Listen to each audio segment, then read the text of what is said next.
नमस्कार दोस्तों और प्यारे विद्यार्थियों। आज हम बात करेंगे भारत का जो संविधान है, जिसका निर्माण एक संविधान सभा ने किया था। उस संविधान सभा के अंदर व्यक्तित्व बहुत ही महत्वपूर्ण, very very very most important topic है आज वाला, जिससे बहुत बार पेपरों के अंदर क्वेश्चन पूछे गए हैं और आगामी पेपरों में पूछे भी जा सकते हैं। इसलिए इस वीडियो को अंत तक पूरा जरूर देखना और अच्छी तरीके से सुनना। बहुत ही महत्वपूर्ण फैक्ट आज आपके सामने मैं साझा करूंगा। और उससे पहले प्यारे विद्यार्थियों, दोस्तों और मेरे साथियों, बताना चाहूंगा अपने YouTube चैनल का अब टैग ये रहेगा, क्या? नोट ध्यान देना, नो बकवास, नो टाइम पास, नो फालतू की बात होगी, केवल ओनली फॉर मेहनत की बात होगी। कोई बकवास नहीं होगी, कोई टाइम पास नहीं होगा, कोई फालतू की बात नहीं होगी, ओनली फॉर मेहनत की बात होगी साथियों। ठीक है, आते हम अपने टॉपिक पे, जो कि आज का हमारा टॉपिक रहेगा संविधान सभा में व्यक्तित्व। जो कि संविधान सभा में कुल 389 सदस्य थे।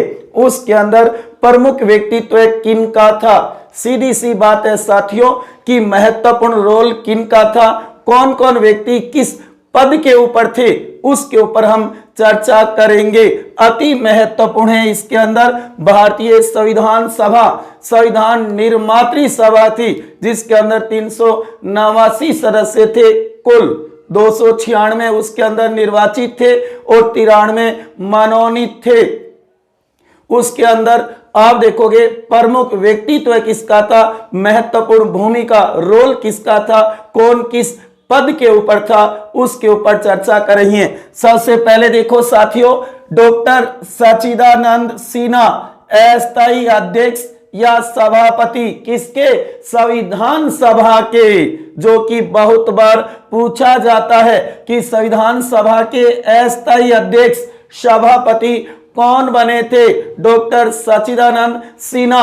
अच्छी तरीके से सुनना, बहुत ही महत्वपूर्ण है। जो कि कहा जाता है कि बिहार से निर्वाचित होकर आए थे, ये वयोवृद्ध व्यक्ति थे। तब इन्हें 9 दिसंबर 1946 को पहली बैठक के अंदर इन्हें अस्थायी अध्यक्ष कह दो या सभापति, एक ही बात होगी साथियों, ध्यान देना इस बात पे। उसके आदमी फ्रैंक एंथनी, जो कि प्रथम मनोनीत उप सभापति थे। जब इनको अस्थायी अध्यक्ष बनाया गया, इन्होंने कहा कि मैं वयोवृद्ध व्यक्ति हूं, मेरी सहायता के लिए आप एक उप सभापति भी बना दीजिए।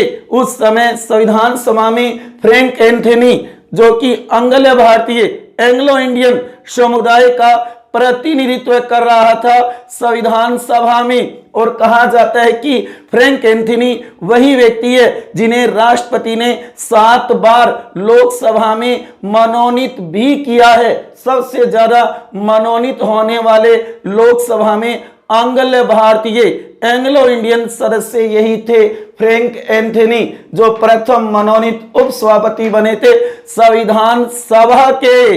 नोट कर लेना इस बात को।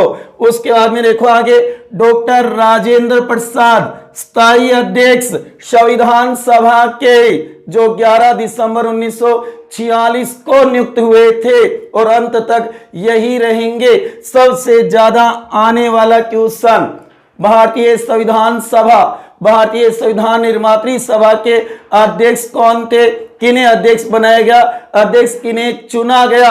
बात याद रखना, डॉक्टर राजेंद्र प्रसाद को।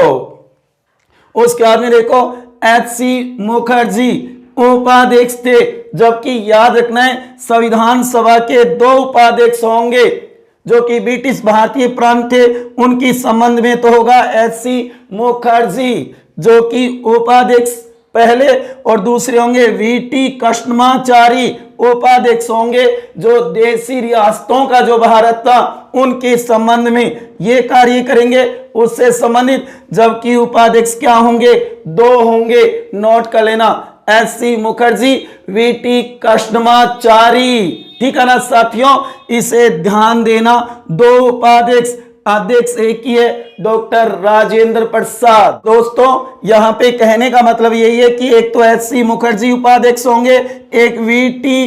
कृष्णमाचारी, टी.टी. नहीं वी.टी. कृष्णमाचार्य उपाध्यक्ष। देशी रियासतों का जो भारत है उससे संबंधित, जो कि ब्रिटिश भारतीय प्रांत है उससे संबंधित ये होंगे। उसके बाद में डॉक्टर भीमराव अंबेडकर, डॉक्टर बाबा साहेब भीमराव अंबेडकर, जो कि प्रारूप समिति के अध्यक्ष थे। ड्राफ्टिंग कमेटी, पांडुलेखन मसौदा जो समिति बनाई गई थी 29 अगस्त 1947 को, 7 सदस्य जिसमें थे, उसके अध्यक्ष थे डॉक्टर भीमराव अंबेडकर। और कहा जाता है कि अखिल जो भारतीय अनुसूचित जाति वर्ग या संघ था ना, उसका नेतृत्व भी यही कर रहे थे संविधान सभा में। वहीं आप देखोगे पंडित जवाहरलाल नेहरू, जो कि संघ शक्ति संघीय संविधान समिति के अध्यक्ष थे और अंतरिम सरकार के प्रधानमंत्री भी थे, और संविधान सभा में कांग्रेस का नेतृत्व भी कर रहे थे। याद रखना, बढ़िया क्वेश्चन निकल सकते हैं। संघ शक्ति समिति के अध्यक्ष भी यही, संघीय संघ संविधान समिति के अध्यक्ष भी यही थे, और अंतरिम सरकार के अध्यक्ष भी यही थे। कौन? पंडित जवाहरलाल नेहरू। उसके बाद में नंबर 8 सरदार वल्लभ भाई पटेल प्रांतीय और मूल अधिकार समिति के अध्यक्ष थे। कौन? सरदार वल्लभ भाई पटेल, जिन्हें लोहा पुरुष कहा जाता है। देशी रियासतों को जोड़ के भारत संघ का निर्माण किया था जिन्होंने, और कल ही उनकी जयंती है 31 अक्टूबर को। लोहा पुरुष, राष्ट्रीय एकता दिवस, जो कि प्रांतीय मूल अधिकार समिति के अध्यक्ष यही थे, और अंतरिम सरकार में आप देखोगे गृह मंत्रालय इन्हीं के पास था, और आजाद भारत के पहले उप प्रधानमंत्री और गृह मंत्री भी यही थे। उसके बाद में नंबर 9 हंसा मेहता, जो कि महिला समूह या संघ की अध्यक्ष यही थी। अखिल भारतीय महिला सम्मेलन हुआ था ना, उसकी अध्यक्ष यही थी, महिला समूह की अध्यक्ष यही थी। वहीं 10 नंबर जे.बी. कृपलानी, जयंती वल्लभ कृपलानी, जो कि प्रथम वक्ता थे संविधान सभा में, और वहीं झंडा समिति के अध्यक्ष थे। लेकिन जो तदर्थ राष्ट्र ध्वज समिति है ना, उसके डॉक्टर राजेंद्र प्रसाद होंगे, जबकि झंडा समिति के जे.पी. कृपलानी होंगे। और कहा जाता है कि जब भारत आजाद हुआ 15 अगस्त 1947 को, उस समय कांग्रेस के, अखिल भारतीय कांग्रेस के अध्यक्ष भी जे.पी. कृपलानी ही थे। नोट करना इस बात को। उसके आदमी के.एम. मुंशी, जो कि संविधान सभा के सचिव थे दोस्तों, और वहीं आप देखोगे प्रारूप समिति के सदस्य भी थे, और एकमात्र मूलतः कांग्रेस के सदस्य।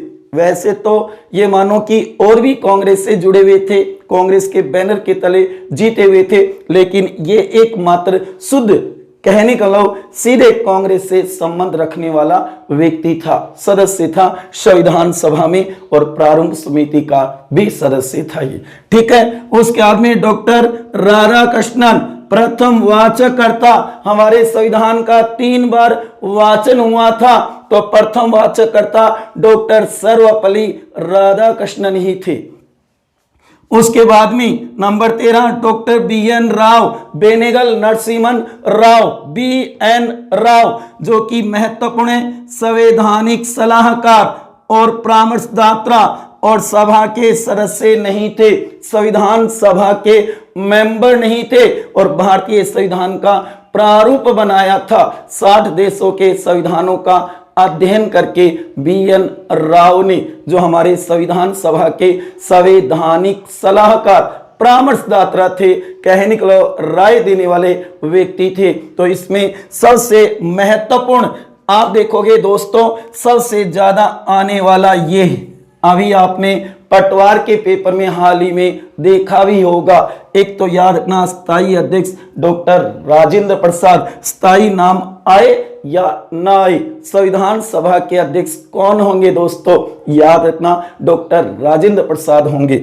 उसके बाद में doctor Bhimrao Ambedkar, very very most है, प्रारूप समिति के अध्यक्ष, संविधान सभा की, संविधान निर्मात्री सभा की जो प्रारूप समिति थी उसके अध्यक्ष थे डॉक्टर भीमराव अंबेडकर। उसके बाद में आप देखोगे डॉक्टर BN राव, भारतीय संविधान सभा के संवैधानिक सलाहकार, परामर्शदाता यही थे, जबकि संविधान सभा के सदस्य नहीं थे। वहीं आप देखोगे सबसे महत्वपूर्ण में पंडित जवाहरलाल नेहरू, संघ शक्ति और संघीय संविधान समिति के अध्यक्ष, अंतरिम सरकार के प्रधानमंत्री, ये ऐसे हैं जो बहुत बार पूछे जाते हैं। हम पढ़ रहे हैं संविधान सभा के व्यक्तित्व, संविधान सभा में किसका क्या रोल था, कौन व्यक्ति किस पद के ऊपर था, यही तो बात है ना प्यारे विद्यार्थियों। तो इस पे नोट करना, ये जो मैंने 13 क्रम डाले हैं इनको तो अच्छी तरीके से तैयार कर लेना, भविष्य में बहुत से पेपरों में आपको मिलेंगे। और पीछे भी देख लो आप, बहुत बार पूछे हुए हैं, ये क्वेश्चन बहुत बार आता है, ये क्वेश्चन बहुत बार आता है, ये क्वेश्चन बहुत बार आता है और ये क्वेश्चन भी पूछा गया है। उसके बाद में हम देखेंगे संविधान निर्माण के समय, जब भारतीय संविधान का निर्माण हो रहा था उस समय महत्वपूर्ण व्यक्तियों की क्या भूमिका थी, कौन व्यक्ति किस पद के ऊपर था, चाहे वो संविधान सभा में न होकर के बाहर भी किसी पद के ऊपर हो सकता है, तो उसके ऊपर भी हम चर्चा कर लेते हैं, क्योंकि इसमें से भी क्वेश्चन आ सकता है। तो इन्हें भी नोट कर लेना। महत्वपूर्ण फैक्ट बता रहा हूं जो आपको छोटी बुक या गाइडों में नहीं मिलेंगे, बड़ी बुकों के अंदर ही दे रखे हैं और एक जगह संग्रह नहीं मिलेगा साथियों, ये कह रहा हूं मैं। इस तरीके से आप भी बना सकते हो अपनी नोटबुक में और अच्छी तरीके से तैयार कर सकते हो। इसलिए आप देखोगे संविधान निर्माण के समय, भारत जब आजाद हुआ उस समय भी कह सकते हो, जबकि संविधान निर्माण के समय अन्य महत्वपूर्ण व्यक्तियों की भूमिका क्या थी। देखो सबसे पहले नंबर 1 एटली, क्लीमेंट एटली कौन थे, ब्रिटेन या इंग्लैंड के प्रधानमंत्री, PM प्राइम मिनिस्टर थे क्लीमेंट एटली। संविधान निर्माण के समय जब भारत आजाद हुआ उस समय इंग्लैंड के प्रधानमंत्री कौन थे, चर्चिल मत कर देना दोस्तों, वो द्वितीय विश्व युद्ध के समय थे। द्वितीय विश्व युद्ध के बाद में कहा जाता है एटली बन जाते हैं लेबर पार्टी के, मजदूर दल के, लेबर पार्टी की सरकार होती है इंग्लैंड में जब भारत आजाद होता है उस समय, ठीक है ना। उसके बाद में देखो जॉर्ज सस्टम, जो कि उस समय इंग्लैंड या ब्रिटेन के सम्राट थे, राजा थे, किंग थे उस समय, सम्राट, महारानी तो बाद में बनेगी 1952 में। नोट करना जॉर्ज सस्टम थे उस समय इंग्लैंड के सम्राट। उसके बाद में देखो नंबर 3 लॉर्ड माउंटबेटन, जो भारत के अंतिम वाइसराय, भारत के अंतिम गवर्नर जनरल, जबकि भारतीय नाम आए तो सी राजगोपालाचारी होंगे। भारत के भारतीय प्रथम और अंतिम एकमात्र गवर्नर जनरल सी राजगोपालाचारी, और भारतीय नाम नहीं होगा तो लॉर्ड माउंटबेटन आएंगे। तो गौर करना संविधान निर्माण के समय, वैसे तो पहली बैठक, पहले अधिवेशन के समय तो लॉर्ड बेवेल होंगे भारत के वाइसराय गवर्नर जनरल, जबकि बाद में 47 में ये आ जाएंगे। ज्यादा भूमिका इनकी रहेगी। जब भारतीय संविधान निर्माण हो रहा था उस समय भारत के वाइसराय कौन थे, लॉर्ड माउंटबेटन थे, याद करना दोस्तों। उसके बाद में देखो जगजीवन राम, ये भी कई बार पूछा हुआ है, संविधान सभा में अखिल भारतीय दलित जो संघ था, निम्न जाति का दलित संघ था, याद ना, दलित नाम आए तो ये आएगा, अनुसूचित जाति नाम आए तो ये आएगा। गौर करना दलित संघ के प्रमुख कौन थे, नेतृत्वकर्ता कौन थे, तो ध्यान रखना जगजीवन राम होंगे। उसके आदमी नंबर 5 महाराजा दरभंगा, जो कि देसी रियासतों का प्रतिनिधित्व कर रहे थे, देसी रियासतों का प्रतिनिधित्व जो कर रहे थे वो थे महाराजा दरभंगा। वहीं आप देखोगे दुर्गाबाई, जो कि नियम समिति में एकमात्र महिला थी, दुर्गाबाई। नियम समिति डॉक्टर राजेंद्र प्रसाद जिसके अध्यक्ष थे और कुल 15 सदस्य और उसमें एकमात्र महिला थी दुर्गाबाई। वहीं आप देखोगे श्यामा प्रसाद मुखर्जी जो हिंदू महासभा के प्रमुख थे, लेकिन संविधान सभा में हिंदू महासभा का कोई प्रतिनिधित्व नहीं था, कोई भी एक मेंबर नहीं था। हिंदू महासभा का संविधान सभा में कोई प्रतिनिधित्व नहीं था। विद्यार्थियों गौर करना दोस्तों इस बात के ऊपर, लेकिन ये उस समय प्रमुख थे हिंदू महासभा के। अखिल भारतीय जो हिंदू महासभा बनी हुई थी ना, उसके प्रमुख थे श्यामा प्रसाद मुखर्जी, जिन्हें जनसंघ का संस्थापक भी माना जाता है। उसके बाद में मोहम्मद सादुल्ला, गौर करना प्रारूप समिति में जो 7 सदस्य थे ना, उसमें ये एकमात्र मुस्लिम सदस्य था, एकमात्र मुस्लिम सदस्य था मोहम्मद सादुल्ला। उसके बाद में आगे देखो बेगम अयाज रसूल जो संविधान सभा में कुल 15 महिलाएं थी, उसमें एकमात्र मुस्लिम महिला यही थी जो मुस्लिम लीग पार्टी से संबंधित थी, बेगम अयाज रसूल। उसके बाद में एनी मैस्करिनी जो कि एकमात्र संविधान सभा में मनोनीत होने वाली, देशी रियासतों से चुनकर आने वाली एकमात्र महिला थी केरल से। जो 15 महिलाएं थी ना, उनमें एकमात्र मनोनीत, मन से चयन होकर के जिनका आया था, और सभी निर्वाचित थी। देशी रियासतों का जो राजाओं द्वारा देशी रियासतों में प्रतिनिधि भेजे गए थे ना, उसमें ये एकमात्र महिला थी दोस्तों, याद रखना।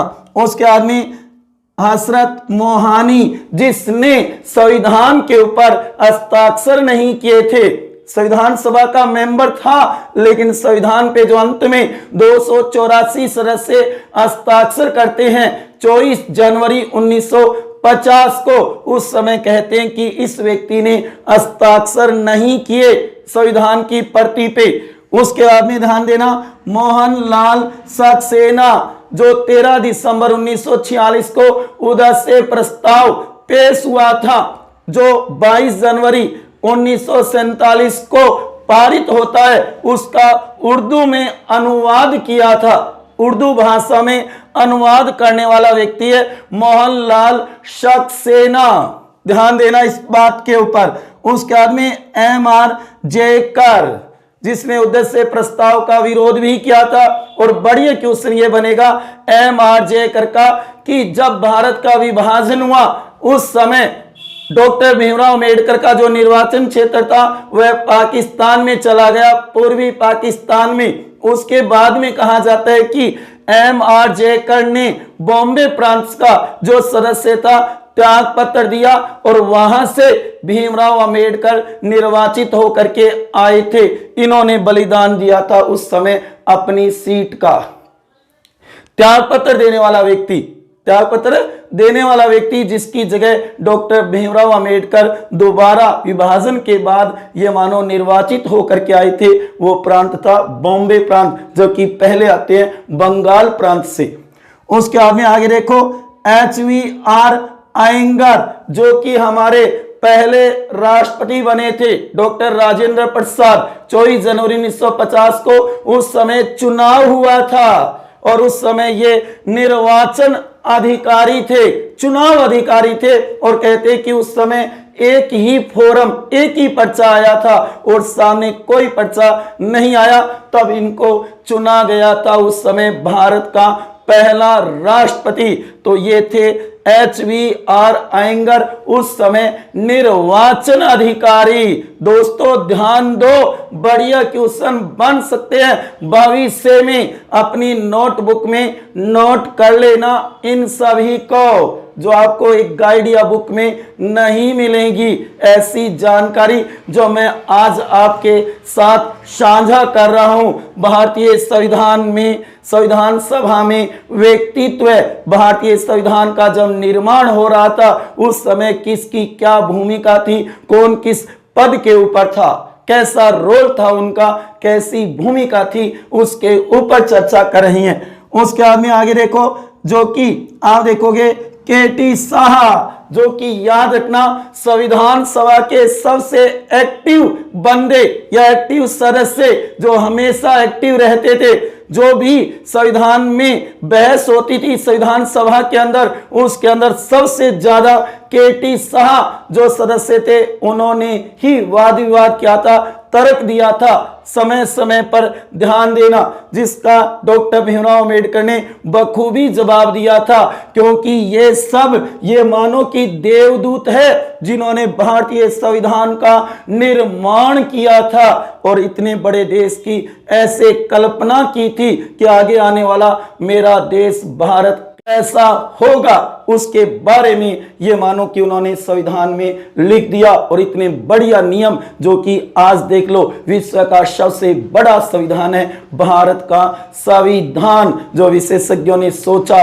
भी नहीं था कि ये व्यक्ति इस तरीके का संविधान भी बना सकते हैं क्या, क्योंकि ये देवदूत थे, ये अपने आप में देव के दूत थे और जिन्होंने ऐसी कल्पना की और ऐसा इतना बढ़िया और खूबसूरत संविधान बनाया था। तो ये वो केटी साहा व्यक्ति है, सदस्य, जिसने सबसे ज्यादा संविधान सभा में बहस में भाग लिया था, हमेशा एक्टिव रहा करता था, वो है ये ध्यान रखना। और जिसने कहा था कि अनुच्छेद 1 में पंथ निरपेक्षता और समाजवादी शब्द जोड़ दो, ऐसा प्रस्ताव रखा था। ये बार बार संविधान सभा में प्रस्ताव रख रहे थे, अगर उसे संविधान सभा सदस्य मानेंगे तो जोड़ देंगे, नहीं मानेंगे तो वो प्रस्ताव रद्द हो जाएगा। ठीक है, उसके बाद में और एच.वी. कामथ, ये भी सबसे ज्यादा एक्टिव रहने वाले सदस्यों में से एक थे, बहस में शामिल होने वाले थे, जिन्होंने कहा था कि अनुच्छेद 1 में स्टेट या प्रदेश नाम दो, स्टेट की जगह राज्य, जो कहा है ना कि राज्यों का संघ होगा, वहां पे प्रदेश की बात की थी। वहीं कहा प्रस्तावना में ईश्वर शब्द जोड़ो, ऐसे कई प्रस्ताव लेके आए थे एच.वी. कामथ। सबसे एक्टिव रहने वाले सदस्यों में से थे केटी साह और एच.वी. कामथ, नोट कर लेना, सबसे ज्यादा एक्टिव थे, सचेत होने वाले, बहस में भाग लेने वाले, बहस में हिस्सा लेने वाले व्यक्ति थे। वहीं आप देखोगे जो कि डीपी खेतान, जो कि प्रारूप समिति के सदस्य थे, जिनकी मृत्यु हो गई थी, डीपी खेतान, और जिनकी जगह टीटी कृष्णाचारी सदस्य बन के आए थे। वहीं आप देखोगे प्रसन्नदेव रेकुट, जो कि संविधान सभा की पहली बैठक हुई थी 9 दिसंबर 1946 को। उस दिन इस सदस्य को श्रद्धांजलि दी गई थी क्योंकि इनकी मृत्यु हो गई थी। पहली बैठक में श्रद्धांजलि देने वाले सदस्य कौन थे जिनको श्रद्धांजलि दी गई थी? सबसे पहली बैठक में डॉक्टर सचिदानंद सिन्हा ने जब अस्थायी अध्यक्ष के बतौर पद संभाला था, सबसे पहले इस सदस्य को श्रद्धांजलि दी थी, क्योंकि ये हमारे बीच नहीं रहे थे, ये संविधान सभा में नहीं थे, भगवान को प्यारे हो गए, कहने का मतलब है इनका निधन हो गया था। उसके बाद में R.M. कुमार और B.S. परमार, ये दो ऐसे व्यक्ति हैं जो कि संविधान सभा की अंतिम बैठक, अंतिम अधिवेशन 24 जनवरी 1950 को हुआ था ना, उस समय निर्वाचित होकर के संविधान सभा में आए थे, अंतिम दिन भी आए थे। कहने का लो ये 389 व्यक्ति कुल थे जो कभी आते गए, शामिल होते गए, और ये वो दो व्यक्ति है जो अंतिम बैठक में निर्वाचित होकर के आते हैं, शामिल होते हैं। देखो उसके आदमी सिब्बल लाल सक्सेना, जिन्होंने कहा कि प्रस्तावना में महात्मा गांधी शब्द जोड़ो। इस व्यक्ति ने, इस सदस्य ने ऐसा प्रस्ताव रखा था कि प्रस्तावना के अंदर किसको, हमारे राष्ट्रपिता महात्मा गांधी के नाम की सिफारिश की, लेकिन नहीं मानी गई इसकी सिफारिश को। उसके बाद में महात्मा गांधी, याद रखना हमारे राष्ट्रपिता महात्मा गांधी जो संविधान सभा के सदस्य नहीं थे, गौर करना। वहीं आप देखोगे मोहम्मद अली जिन्ना, जो उस समय मुस्लिम लीग के प्रमुख थे, मुस्लिम लीग जो पार्टी थी ना उसके प्रमुख थे, लेकिन संविधान सभा के सदस्य नहीं थे, मेंबर नहीं थे। याद रखना B.N. राव, महात्मा गांधी, मोहम्मद अली जिन्ना, ये 3 ऐसे व्यक्ति हैं जिनका संविधान सभा में रोल तो होता है, लेकिन कहते हैं कि ये मेंबर नहीं थे, सदस्य नहीं थे। ये देखो BN राव, जिसने भारतीय संविधान का प्रारूप तैयार किया था, लेकिन संविधान सभा के मेंबर नहीं थे, सदस्य नहीं थे। तो प्यारे विद्यार्थियों, आज हमने बात की हमारे भारतीय संविधान के लिए जो संविधान सभा बनी थी, उस सभा में व्यक्तित्व किसका क्या रोल था, कौन किस पद के ऊपर था, ये आपको ध्यान रखना है। इसको और इसको, इन क्वेश्चनों को तो जरूर तैयार करना है, नोट कर लेना, क्योंकि ये ऐसे क्वेश्चन है सदाबहार जो बार बार कंपटीशनों में पूछे जा रही हैं और आगे पूछे जा सकते हैं। आप हाल ही में हुआ पटवार का पेपर देख सकते हो, ये भी आया, ये भी आया, ये भी आया। आप खुद नोट कर लोगे कि हाँ होशियार जी सर सही कह रही हैं। तो ऐसी इस तरीके से आप भारतीय संविधान सभा के जो व्यक्तित्व थे, प्रमुख व्यक्ति थे, प्रमुख सदस्य थे, उनको तैयार कर सकते हो। और इनको भी तैयार कर लेना जो 21 नाम मैंने बताए हैं, जो संविधान निर्माण के समय इनकी भी भूमिकाएं थी, इनका भी कोई ना कोई रोल था, कोई किसी पद पे था, ये ध्यान देना है साथियों। ठीक है, तो कैसा लगा आज वाला वीडियो जरूर बताना, और अगर अच्छा लगे तो ज्यादा से ज्यादा शेयर कर देना और लाइक करना मत भूलना। और अभी तक मेरे चैनल को सब्सक्राइब नहीं किया है तो प्यारे विद्यार्थियों, मेरे दोस्तों, मेरे साथियों, आपसे यही निवेदन है कि आप सब्सक्राइब जरूर कर देवें। और अगर ये क्लास आपको अच्छी लगी है, ये मैटर अच्छा लगा है, तो ज्यादा से ज्यादा शेयर कर देना। और फिर एक बार दोहरा रहा हूं, ध्यान देना, नॉट क्या, नो बकवास, कोई बकवास नहीं होगी, नो टाइम पास, कोई टाइम पास नहीं होगा, और नो फालतू की बात होगी, केवल ओनली फॉर मेहनत की बात होगी साथियों, प्यारे विद्यार्थियों। और इसी के साथ अंत में कहूंगा, सदा खुश रहो, सदा मुस्कुराते रहो और प्रेम से मस्त रहो। इसी के साथ जय हिंद, जय भारत, वंदे मातरम। ओके दोस्तों।